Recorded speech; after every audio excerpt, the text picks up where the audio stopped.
ഒപ്പിടുന്നതിന് മുമ്പ് ലോണിൻ്റെ പേപ്പർ കടലാസിനകത്ത് നിങ്ങൾ ഒപ്പിടുന്നതിന് മുമ്പ് ഈ പറയുന്ന ലോൺ EMI, അതായത് ഇൻട്രസ്റ്റ് എത്രത്തോളം അടയ്ക്കണം എന്നുള്ളത് നിങ്ങൾ നോക്കി മനസ്സിലാക്കിയതിന് ശേഷം ലോൺ ആ EMI കാൽക്കുലേറ്റർ യൂസ് ചെയ്തും മനസ്സിലാക്കി ബോധ്യപ്പെട്ടതിന് ശേഷം മാത്രം ഒപ്പിട്ട് കൊടുക്കുക.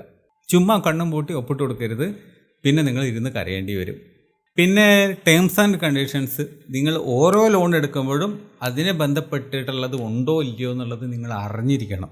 അതായത് ഇപ്പോൾ ഒരു എക്സാമ്പിൾ പറയുകയാണെങ്കിൽ പ്രീ പേയ്മെൻറ്റ് പെനാൽറ്റീസ് എന്ന് പറയുന്നൊരു സാധനം, അതായത് നിങ്ങളുടെ ലോൺ നിങ്ങൾ പറഞ്ഞ സമയത്തിന് മുമ്പ് അടച്ച് തീർക്കാൻ നിങ്ങൾ തയ്യാറാണ്, നിങ്ങളുടെ കയ്യിൽ പണം ഉണ്ടെങ്കിൽ പോലും 2 തൊട്ട് 4% വരെ നിങ്ങൾ എക്സ്ട്രാ പിന്നെ കൊടുക്കണമെന്ന്. അത് പെനാൽറ്റിയാണ് അത്ര.